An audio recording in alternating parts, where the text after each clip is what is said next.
This is the Bar Steward's Enquiry. You're talking absolute rubbish. Absolute rubbish. In what way? You were an underachiever in life. I saved your bacon one time. You were gone. You handled that well. I couldn't save you. But you did the right thing. Well, that's why you don't know anything about racing, John. I didn't say I do. Right? I'm saying that... What have you contributed to racing? You're one of these take-out merchants. Take out all you can.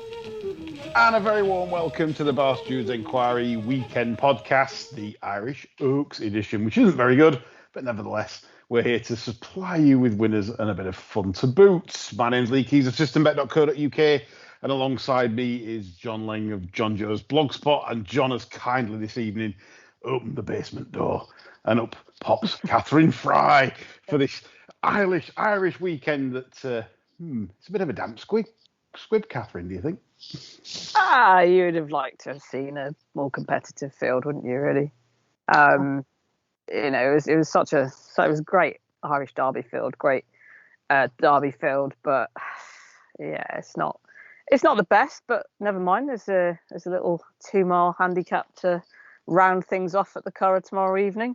Ooh, I like it when you've got some hidden gems from the Emerald Isle. It's all mystical and dirty Irish gypsies planning gambles and doing all sorts. We love that sort of thing.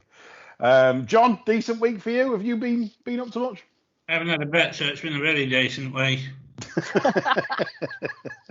Yeah, you're not supplying the levy, the funds they need then to keep the game going this week, John.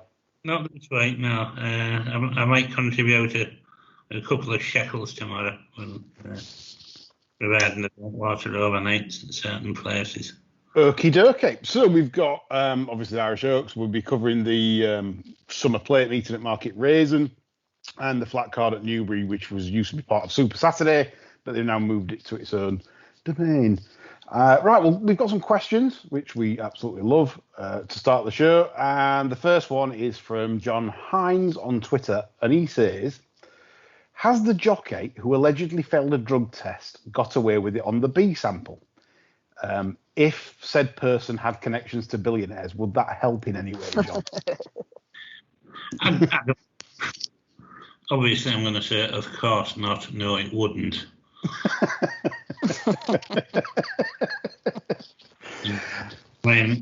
Why would racing want to cover up for people who are connected to billionaires? Oh no, eh? Have you ever heard the like? Never. If you hear any banging, it's Princess Latifah trying to get out the cellar. There's no way they ever turn a blind eye to any of that sort of thing, is there? No, none at all. I mean, you don't hear anything about that now, do you? That poor Princess Latifah. Racing's got this uncanny knack to, like, I don't know what it is about it. It seems to ride the storm quite well, and it just disappears into, like, no one ever then mentions. It's quite weird. It's very good at burying an incriminating body, isn't it? Yeah. Well, I mean, look at the Al-Zaruni bollocks. It was pretty obvious that he was not the only one at work. But no. That press conference was just the funniest thing. I mean, it was better than a Carry On film. They were all lying their arse off, but there you go. That's swept under the carpet. But you can guarantee if you were sort of some old farmer that maybe had 2 horses in a field full of cows and not a pot to piss in, then it wouldn't be swept under the carpet. Absolutely. Yeah. Well, of course, you can't let the oaks get away with that sort of thing. Yeah. And the game are we trying to run here? In answer to John Hines' question, like I said, I mean, I heard the jockey in question obviously got charged. Well, didn't get charged, but he basically, they had to go away for a B sample. But I've not heard anything since. So you could probably believe there'll be some carpet adjustments, and we might not hear about this again or on the grapevine, etc., etc. Right, second question, more of a racing theme. Nick the Nipper. I actually know Nick the Nipper. He's quite a good lad. Loves a pint, doesn't Nick? Like me. Thoughts on Hurricane Lane's demolition job in Paris, John? Godolphin surely have an embarrassment of riches in that division. If Nick the Nipper loves a pint like you, I hope it's not vodka and Red Bull. Yes, it's the drink of choice tonight. Obviously, it's been a long day. So, well, I don't think he improved much on his Irish Derby form. I ended up giving him the same rating for the Grand Prix performance. Yeah, and I'm still struggling to have him not in 120. I've got him on 118 at the moment. So I don't think he's home and hosed as the horse of the year yet by a damn sight. And, no, I mean, what I find interesting though, John, he did rip 2 shoes off in the Derby, which I mean, do you think? I mean, that's something interesting because obviously Adayar has obviously beat him easy in the Derby, but he obviously.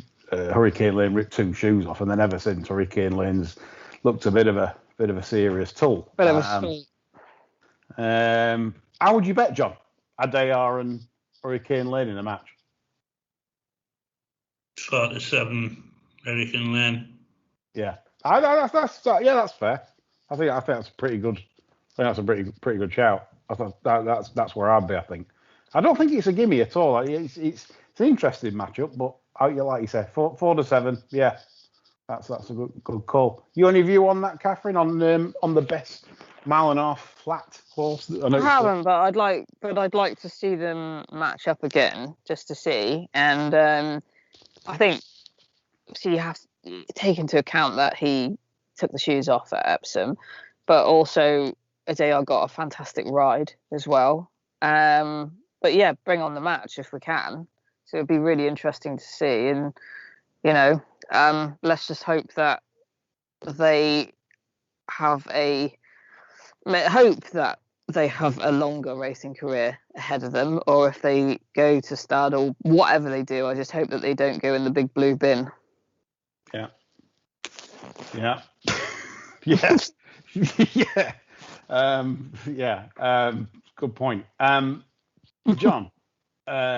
I've got a question for you here, really.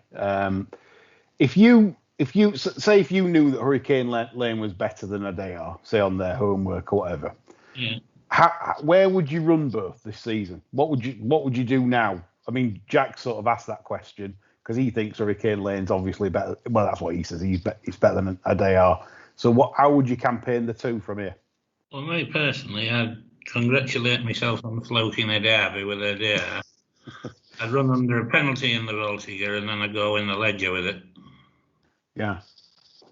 I mean, we both said, didn't we, after Derby, we felt Adayar would be a short price for us in ledger, whereas Hurricane Lane probably has that bit more to. In fact, I'd go as far as to say I'd be surprised if Godolphin at some point this season don't toy with going back to a 1.25 with Hurricane Lane because of the fact that it will make it more attractive, I think, from a breeding point of view. He's definitely, it's not an out-and-out 1.6 horse Hurricane Lane, so you may as well have a go back at 10, I think, at some point. That's what I'd do if that was. I mean, possibly. Do you think they might be thinking international with Hurricane Lane, John?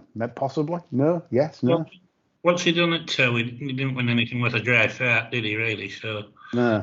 They'd have to win over 10 to make him a attractive stallion prospect, I think. So really, the probably the best bet for him to win one of those would probably be the Judgment. Yeah. I think so. Yeah, I think we're in pretty much agreement there. Right, next question's a decent one from Ian Davis.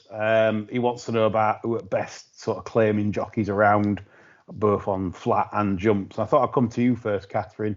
Yep. Have you got your eyes on anyone in Ireland that, for example, that you think could be like future stars?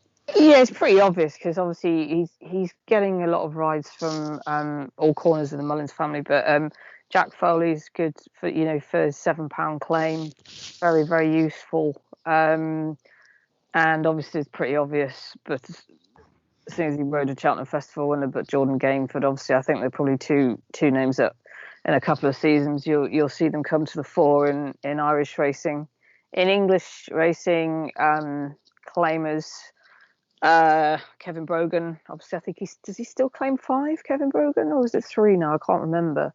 That's good. Yeah, I'm not sure. But whatever he claims is still, the fact that he's still claiming is decent value. Another lad that I think is good value for, he's just on 3 now, Ben Jones. He's very decent as well. I think there's, I think obviously we sort of went through that empty phase, but when AP retired, when Ruby retired, it's kind of, I think there now has kind of been that changing of the garden with Decky gone as well.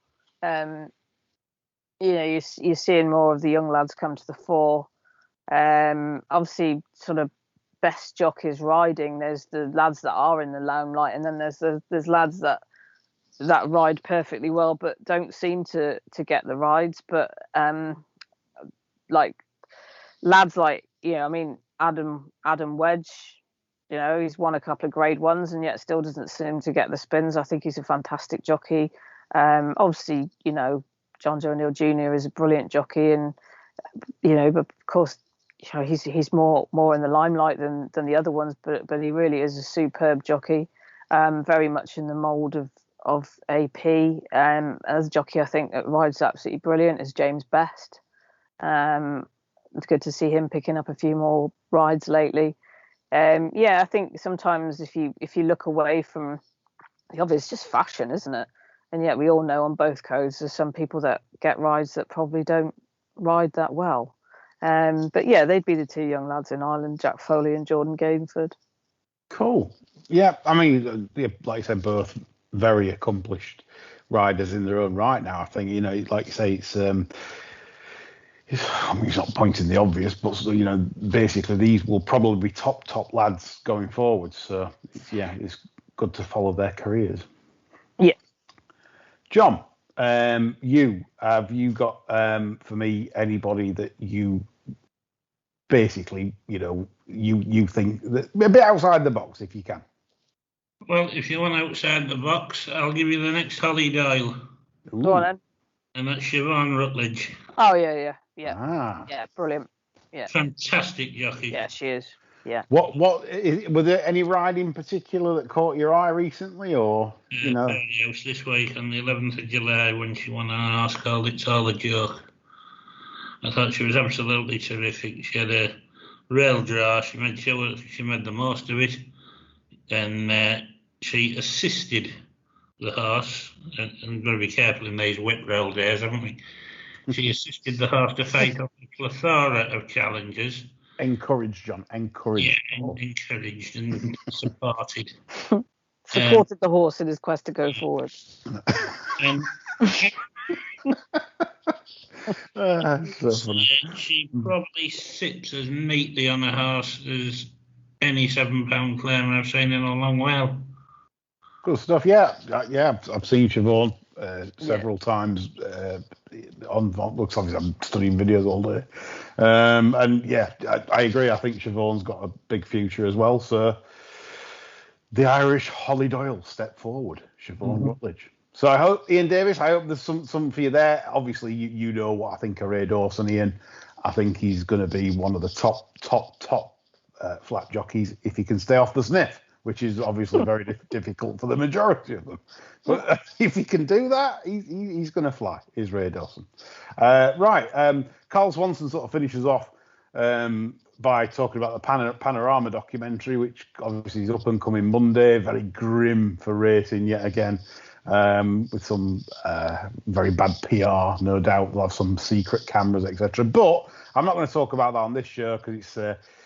time's getting on and we need to go on to the tipping. But what I will say, Carl, is we'll be talking about that in length on Sunday, me and John, about the what the potential sort of talking points are going to be in this programme. We might even give you a bingo card, a Panorama bingo card for Monday night to watch the programme, which is, typical BBC diatribe, as we all know, in the game. Do you reckon that the opening shot is going to be BFG on the horse.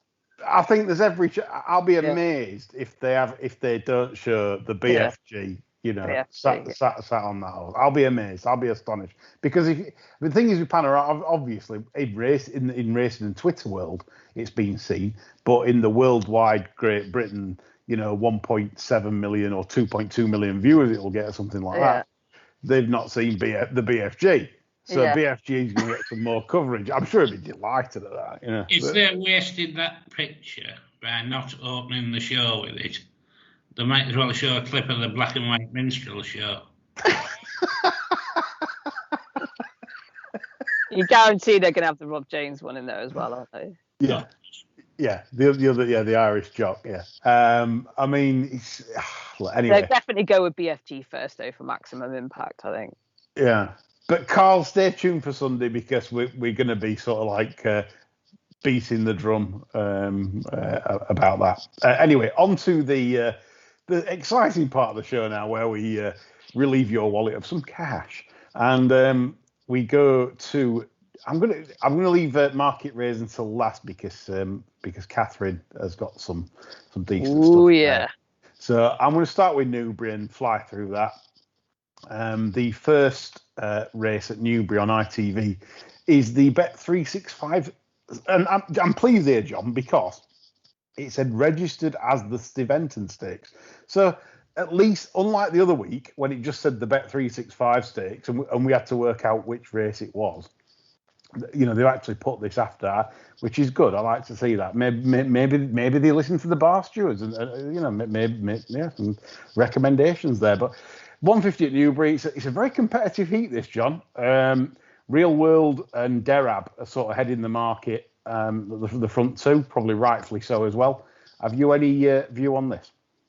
Well, I think Real World is an absolute prime bounce candidate. After coming to the Hunt Cup nice and fresh, putting up a monumental performance, off a fairly ordinary rating, let's not forget, 94. And suddenly he's been projected into this class with his revised rating of 108. I think he's very much a prime bounce candidate, whereas Derab didn't really get his feet wet last time in France. And I think he's well worth giving another chance to, especially at the prices. Personally, I'd have them the other way around. Solid Stone had a hard enough race at Ascot as well, I thought. And I'm not absolutely convinced that this is his trip either.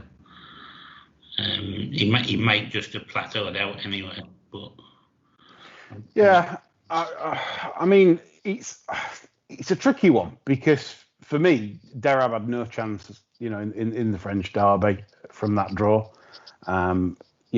He's a keen sort, and the thing for me with Derab is it could go two ways. Apparently, there's rumours about him being gelded, or this could be his last chance saloon to settle, and so you've got that as a punting proposition. But what I will say is it's in with the price really, because 9-2 for Derab to win a listed race when he's clearly a lot better than a listed horse, in my opinion, could look really good value. It's one of those you've got to pay your money and take your chance. It could look a great bet afterwards when he comes through sluicing through the field and wins easily, or it's pulling like Boris Johnson, and then you've had it after 2 furlongs, and there we go. It's one of those, but. Very, very talented horse, this, John. Don't you agree? Absolutely. I think he's far and away the best horse in this lineup. Yeah, he did to me. He did. I mean, the thing is with this race as well, the Steventon, is that 3-year-olds do have a really good record in this. Obviously, the weight for age advantage at this time of year, and that obviously is going to play a big advantage at the weights. So he's got the weight for age because he's taking on the elders. Real World's obviously an older horse, so he's got to give the £9, whatever it is, in weight for age. So Derab will never have a better chance to stamp his authority, but he has to sort of do it.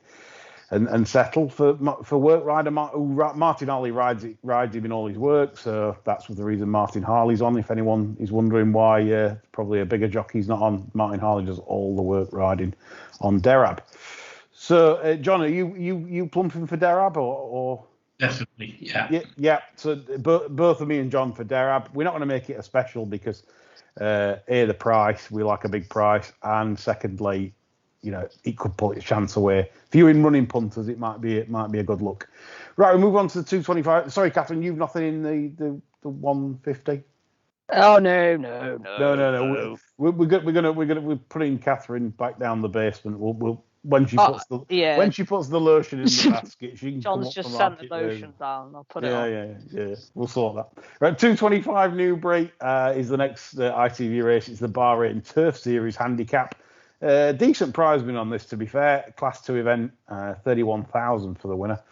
Z-Band heads the market 11-4 for the variant team, John.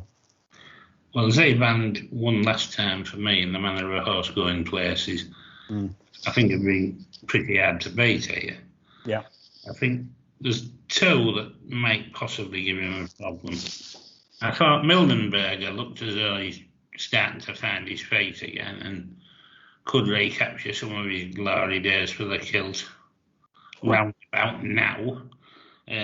Possibly more likely in that 18-mile race that starts for Glorious Goodwood mating off. That might be the one to back him in. But another one for a stable I can't particularly stand is Old Hubert for the Willie Muir combination with Mr. Grassick. Just Hubert, yeah. Just Hubert. Old Hubert was about 15 years ago, wasn't it? Yeah. It just reminds me of Old Hubert, probably because it's called Hubert. Ran better than it looked last time at Ascot, I thought. The time before last. Then, to me, when it ran in the all-weather last time, I don't think it faced the kickback. It hardly ever run on the all-weather. I don't think it liked it one bit. I think that looked as though he was approaching peak form going into Ascot. Things didn't drop. Then the shitty run on the all-weather, I think we're probably getting a better price than we might have done here. I think this could have been going off about 6-1.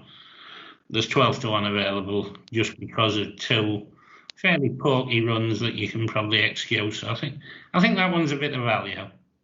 So just Hubert value for John, but also John is mentioning Z-Band horse going forwards and justifiably ahead of the market. I agree with John there with Z-Band. I think it is going forwards. However, I do think Rodrigo Diaz has a lot more in hand. For your favourite trainer, John, the Simcock. Yeah. But at least the Simcock is running it at a track. This should be its optimum. Big long straight at Newbury. Spencer sat up in the saddle, delivered late. I do think this horse is three figures. I think it's an 100 horse.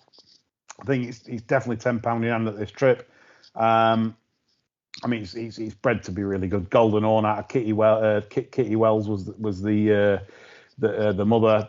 I'm pretty sure Luca Kamani trained Kitty Wells. She was quite decent stare. So yeah, Rodrigo Diaz for me. I think the price is it was 7-1. I think yesterday when the entries came out, and I was quite attracted to the 7s. I thought it was a lovely each way bet.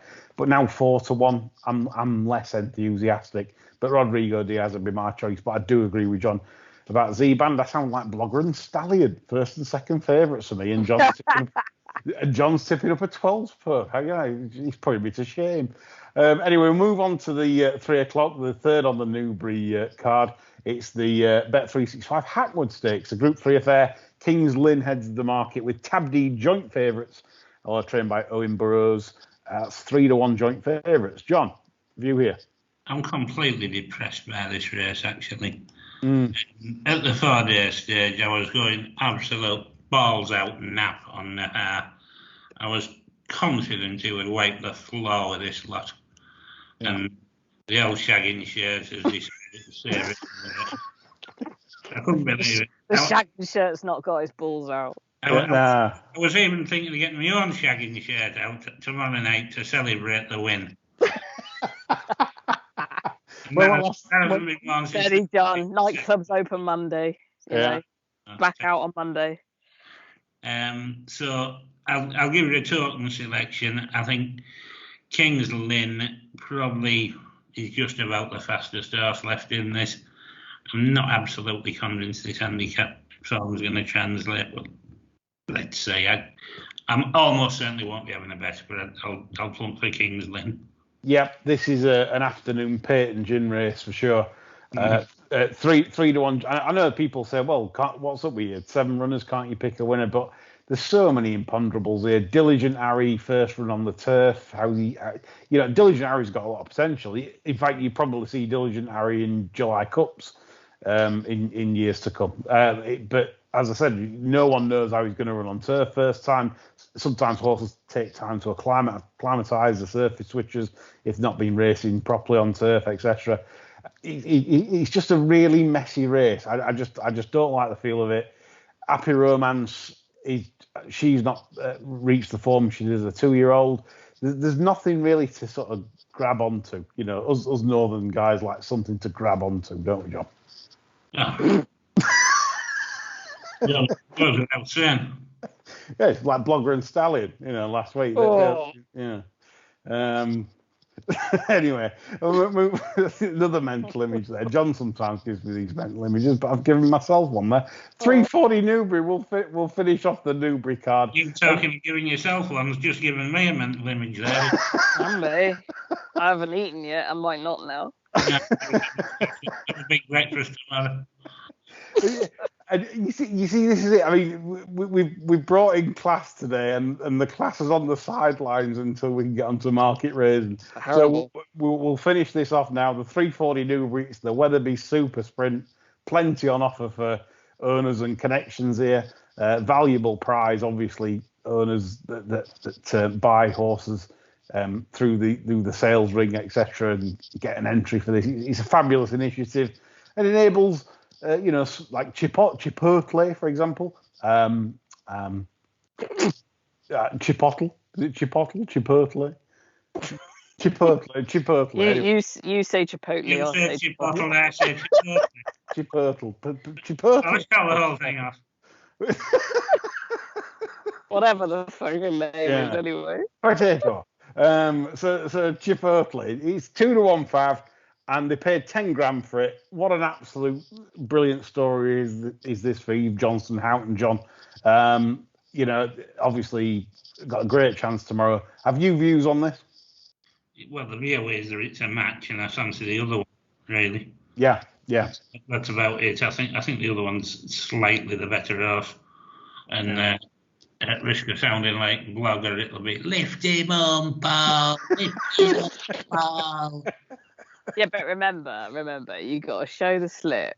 Like, you got to get a receipt from I'm only showing the slip if it wins. Yeah, and then you got to hold the wad of cash. You got to pose with the champers, and then you've got to be seen to be buying a real expensive bottle of champers as well.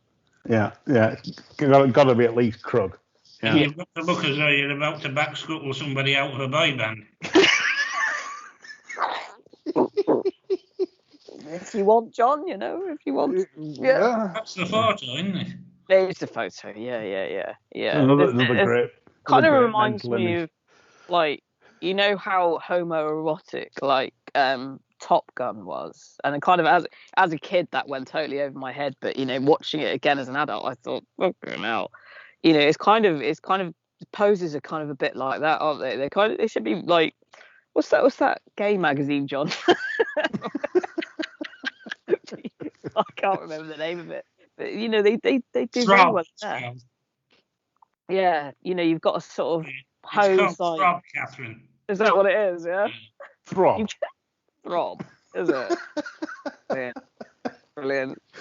Throb. Like, you've got to try and sort of look sort of masculine and feminine at the same time.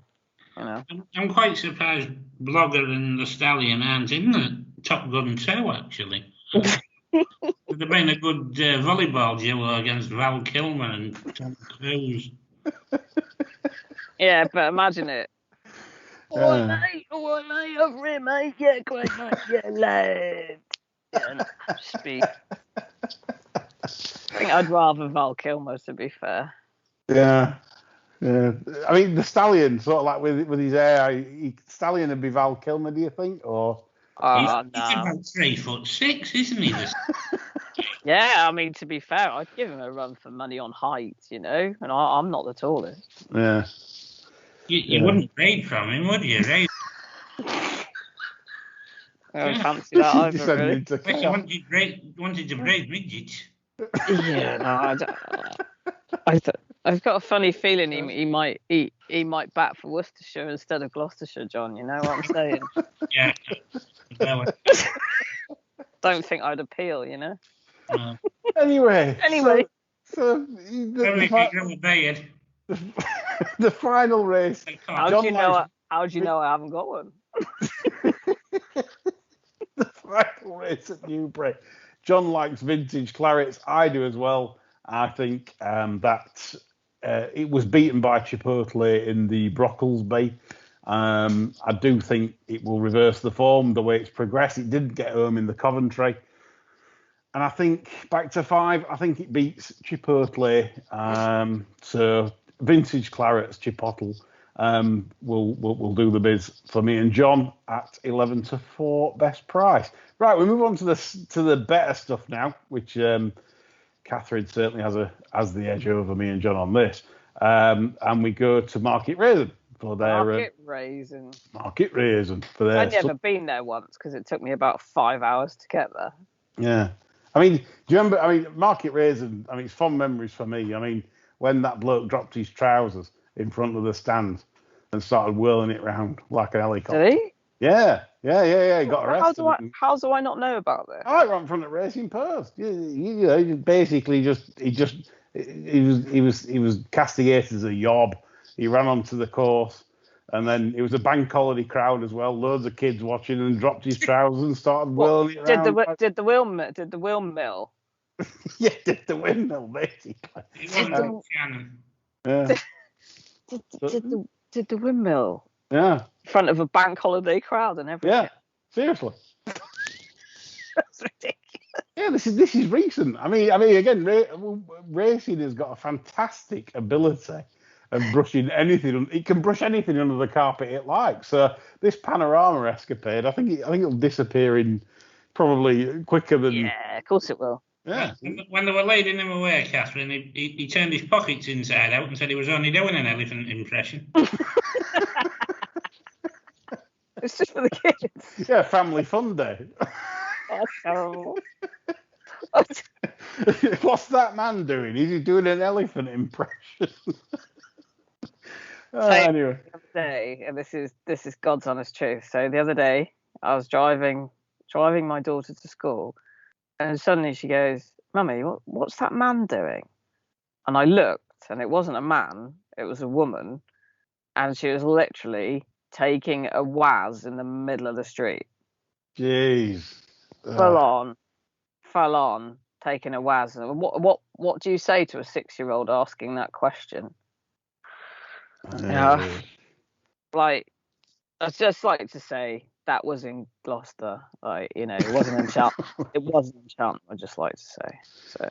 So there we are, folks, in Gloucester, yes. Yeah. Avoid Gloucester at all Don't go to Gloucester, they waz in the streets, even the women.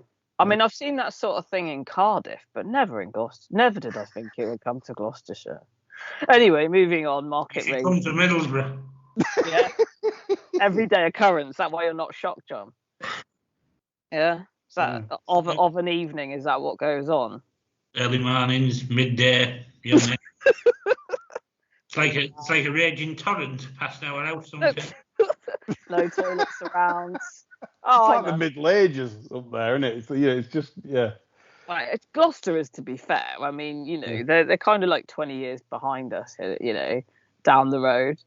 But anyway, moving on. Yes, I do like. They still chuck it out of the window in Borough, don't they? You know, like the old days. You know, like onto the street. You know? To be fair, the way Gloucester stinks, they must do that there as well. Anyway, Cathryn, I'm going to lead you into the 205 at Market Rasen. Lovely. which is the first on the ITV card. It's the Betway Summer Handicap Hurdle, and favourite is the JP House, 4-1 Camprond. And just a little stat for you here. This is a race really for the younger male horses. The mares never won it.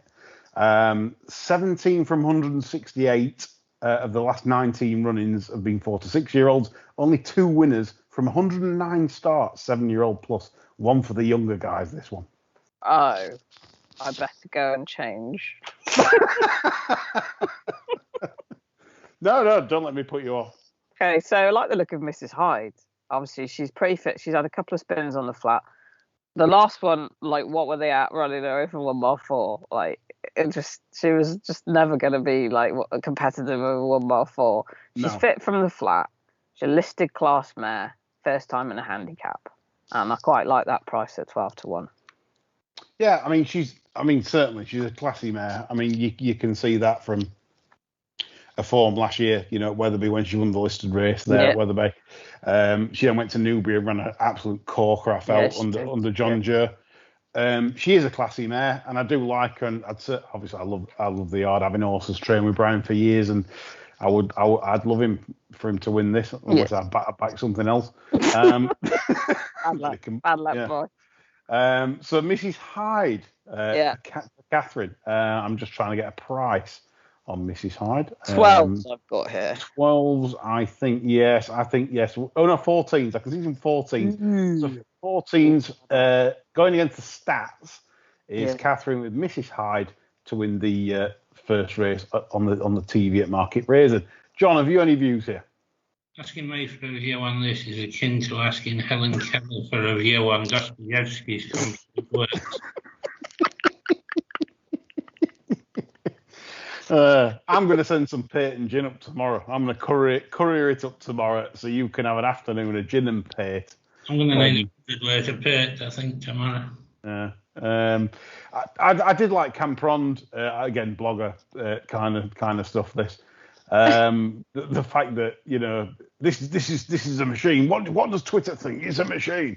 You know, that's a machine. But the second to Roll and Water, Aintree, the third in the Swinton Hurdle at Haydock, it's really, really good form. And to be honest, I think this field, I do accept Mrs. Hyde's got a little bit of class. But for example, Hooper, who's second favourite, I mean, that's gone up so much in the weights, for Popeye, for beating, for winning dead races, really. So I just thought, Camprond, but I'm not a fan of Tom O'Brien and Philip Hobbs and its favourite. But there we go, Camprond for me and Mrs. Hyde for Cathryn. We move on to the 240, which is the Betway Summer Plate handicap chase, and I'm going to lead you in again, Cathryn, here. With an interesting little stat in that they do tend to go hard in this. Yeah, they do. I reckon that's getting track position and getting clean run because it's big field, tight track, you kind of get it. And 10 of the last 15 winners of this have all been held up. So what have you got for me? I've got Darling Marte. Obviously this horse is one of the lesser lights at Ditchy, and it was owned by the hard-working De La Haye family, but they sold him last year, and then it's come out had a wind up, and he beat absolutely nothing at Newton Abbot, but it was more about the style they did that. I think coming into this, he always, to me, he looks as though he could be an all right horse, but there's obviously been, he's obviously got a problem with his wind. That's like the second wind up I think he's had in his life. I think 7 to 1 is a fair enough price on this, because I think maybe they might have had this in the back of their minds. Like, they know that they're not, like, once the season starts properly, they're probably not going to be, winning any of the big winter prizes with him. But why not? Let's start in the summer, and this could be one. This could be the target for one that'll do it. And I'm going with that view on it. Okie dokie. So Darling Malte for Cathryn to win to the Summer Plate. About 15 to 2, I think I can see best price. Now, I love Captain Tomcat's a real bold front running type, jumps well. And I think that's where he's vulnerable because obviously there's no way he's not going to get taken on for the lead. And I think that's why I wouldn't back him at short prices. I don't think the reason why I can't knock your selection in a way is because I don't think there's anything well handicapped in here at all. I think it's a substandard summer plate, if I'm honest. Solomon Gray comes with decent credentials, will probably get the right ride. Isn't well handicapped off 139. I mean, last year it ran in this third off 133, and it unseated the rider last time. I watched the video and it went well, and then unseated 4 out, still going well. I think a strongly run race at this trip suits it, but is it well in? No. Is it likely to pick up the pieces and pick up some place money? Yes, but 13-2, that'd be my sort of tentative selection to go alongside your selection at 15-2. So that's Darling Malte. We'll move on to the 310, which is the Heed Your Hunch at Betway Handicap Hurdle, a 0-150 affair with a top weight of 132. Again, probably a substandard affair, but then again, I don't blame Connections. There's only £10,000 on offer for the win, so exactly, it's hardly worth bothering with for a classy horse, and they've got the field they deserve. So Giovanni Change heads the market 3-1.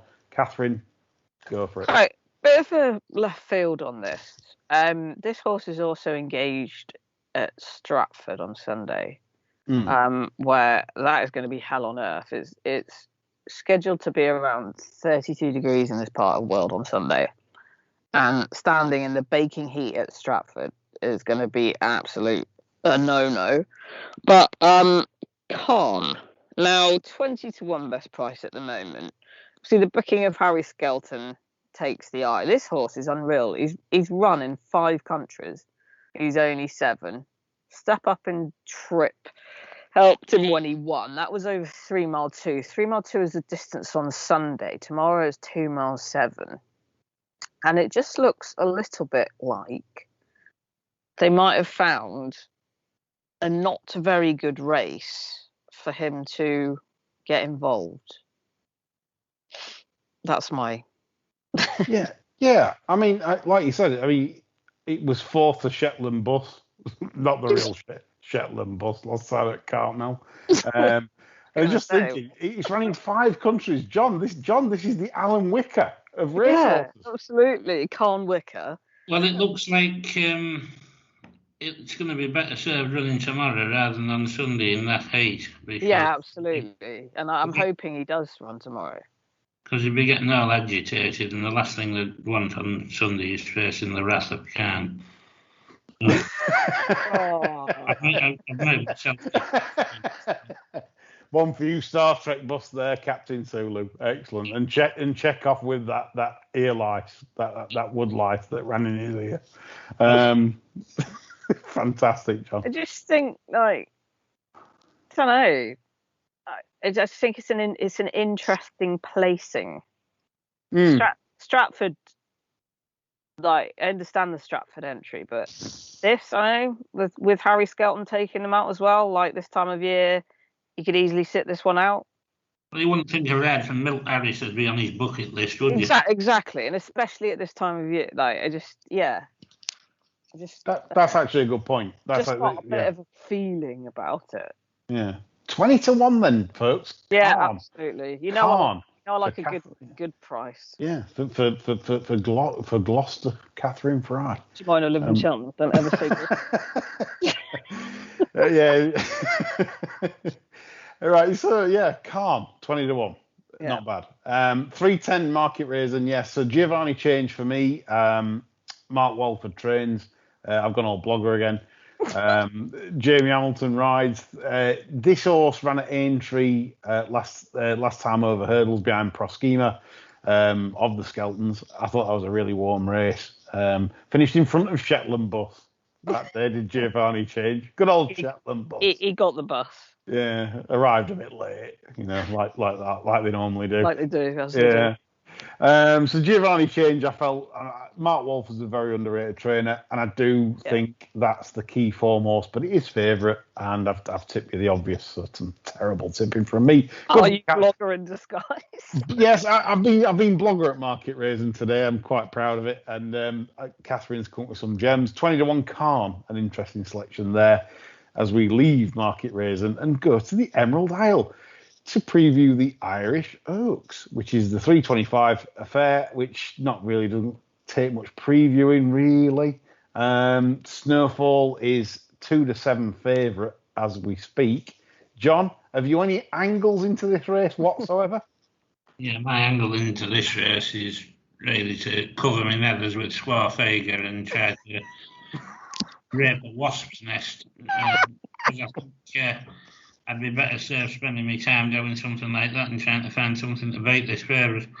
Whatever turns you on, John, you go for it. Awful race. Terrible. Our trainers should be ashamed of themselves. Yeah, they really should. You know, there's money up for grabs. There's a thing that's won an Oaks. Well, I mean, I'm not convinced it wasn't a complete blowy anywhere because of the state of the ground. And nobody is prepared to go and find out. I think it's absolutely pathetic from our lot. They need moan about prize money. They're all arseholes. Again, John, really think you should start saying what you think. I mean, it's terrible fence sitting from my my friend and co-pundit. You know, I mean, he really doesn't really. He should really say his opinion. Say what he really says. I think so. It's disgraceful, really, from John. Our first rate next week. Right. Well, I've got something pretty good here. Okay. And I really like what I'm going to say. I really think there's a lot of value here in Party House of Gerloin. At a whopping looking 40-50-1 plus in the each way market, and I believe at the moment, and you'll probably find there'll be more bookmakers in the morning pricing up without the favourite, obviously to drum up interest. There are two at the moment, and they are Bet365 and Skybet. Party House of Grrr. Now, this is a filly that, for me, takes the eye physically. She's a fantastic specimen. Pedigree to match. She's related to two high standard, Group 1 horses. She beat the Blue Brilliant on debut with plenty in hand. She gave it 5 star and still went past it in hand at the line. Well, the Blue Brilliant's won off 90 in a handicap. Now, I know that's not this sort of level. But then what interests me was Navan next time. She was giving Wordsworth and the one that beat him, the one of O'Brien's, Salucan. I don't think it's been out since. And she gave them a good 3 or 4 start, made rapid ground to sort of get upsides them, wandered around as if, what's this? And then obviously faded in the closing stages. That's a good effort for a filly against Colts. And last time, to me, it looked like a total float up. They got stall 11 at I think it was Nace, and so they had to literally just drop in because the bend's such a short run over the 1.25 there. So they dropped in last. They were stone last. She stumbled at the bend, turning in. Then she stayed on lovely, real nice into about, I think it was 5th or 6th or whatever. And you think, well, Willow that won the race. Willow did not gain any ground on her at any point, like in terms of where they were in track position. So I'm saying there's a lot more to come from Party House. 40-1 is absolutely enormous, and I certainly think 12-1 without the favourite each way. I think they're doing even each way terms. This is something to get stuck into. So Party House for me of Grrr. In the Irish Oaks. That's probably one of my better bets, and I feel like I've like cleansed myself of blogger and stallion with that interesting selection.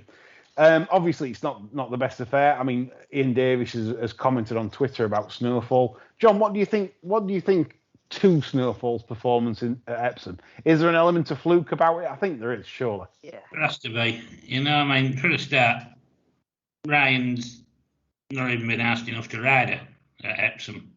So she hasn't gone into that as potentially a 15-length Oaks winner, has she?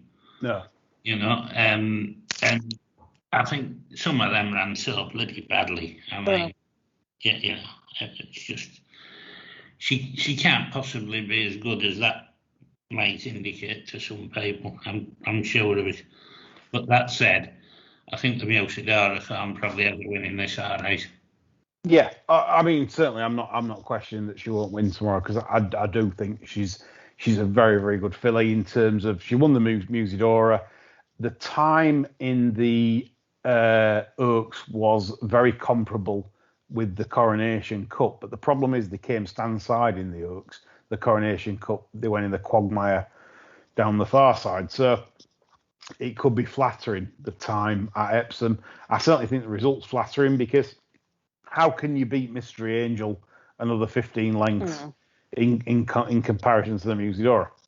It just doesn't make sense. It's just one of them where nothing really probably ran the race. I know it sounds improbable, but I think that's the case. I do think it's a good filly. I do think she's definitely going to win this tomorrow. I don't think there'll be a problem in that. But as I said, at the prices, I couldn't entertain it, and that's why I put up the grrr filly to possibly entertain at a price. Right, folks. Have we any other business? Only the basically my old friend Duke Up runs again in the 2-mile handicap. Last race of the cover on Saturday. Up 4 for winning. Didn't win. I'm still hoping he wins. Up 4 for coming second. The last day. And tongue tie blinkers on for the first time. Ted wants this. Ted wants a win for this, doesn't he? Yeah. He's 5-2 at the moment. But yeah, I don't know if I'll be backing him. I don't know if I can go through that kind of trauma again. But I think he will. He is going to pop up in one of these. Why the blinkers, do you think? I mean, do you think, I don't know, because the other horse was coming so fast, and I don't know. I have to go back. I've tried to block it out of my mind. I have to go back, but I didn't see anything. Right, blinkers. This is the man that used to hit Daring Run down the shoulder as though he was chopping wood. That's why there's blinkers on. Chopping wood. Chopping wood. So good old Duke Cup. And this time next week we might be talking about Galway. Yes, we will. Yes, we'll. That's the thing, folks. We shall be having a tremendous preview next weekend. There could be 4 actually. Could be me, John, Andy Richmond, and Cathryn giving you the lowdown on Goodwood and Galway next Sunday. I mean, that's just heaven. One of the great weeks in racing. That's heaven. That's just heaven. That is racing heaven. The questions for that show could be tremendous. So remember that, folks. So that's next Sunday. There will be a Goodwood and Galway preview. So Cathryn's very excited for Galway, as she always is. But only 1,000 spectators, Cathryn. Oh, I know. Yeah, I mean, things are crap here, but things seem to be even worse over there. It's terrible. 1,000 spectators. They might only sell £500,000 of Guinness. I'm going to say, the Irish definitely know how to do it. I mean, have either of you been to the Galway Festival? No, not Galway, no, but I've been to other Irish. I went once, and I think I probably had I went to Galway for 2 days, and I probably had about 3 hours sleep in those 2 days. And then remembered that with horror that I'd flown out of Manchester straight into Galway, and that I had to drive from Manchester back to Cheltenham. And I think I arrived back here on the Saturday afternoon, not in great shape. And And then I think I just proceeded to sleep through the rest of the weekend. But Has that put you off drinking for life? Do you know what? Because I don't really drink, so that was without drink. That was just being out, just being out and chatting to people and dinner partying. Like that's a real. I really do feel, because like the atmosphere and the parties Galway week are just amazing, and it's really sad that for the second year running they're not going to have any of that. Because it is absolutely brilliant that week. Yeah, no, concur. Right, so it's something to look forward to. Cathryn finishes up with Dew Cup in the 5:10 at Curragh. Maybe she's not excited at the price, but she's got an attachment to this horse after it so badly let her down at the last meeting. Everybody got their crown jewels on, and like me, like everyone's come on, raw, and it got done right on the line. It was heartbreaking. It was a kick in the crown jewels. Yeah. I mean, the only time I felt happy was like knowing that Ted has probably had plenty on and done it. So, I mean, we all love Ted to do it, and he's miserable. Don't you agree, John? Absolutely. John, have you any extras for? I have, yes. I've got one for our old mate, the shagging shirt. Ooh, go on then. In the 4:10 at Newbury, Ready to Venture. Yeah. He took this one out of the listed race last week. He seems as though he's had a bit of a rethink on the handicap mark. Yeah. I'm not a fan of Philly's handicaps as a rule, but this looks worth a bet to me. It's off 94, and I think it can win this and then go on and get some black tape. I don't even like the soft ground last time. It'll be a lot better on this. Okay. Yeah. I mean, for the shagging shirt. Yeah, Kingman, See the Stars mare for the shagging shirt, Ready to Venture.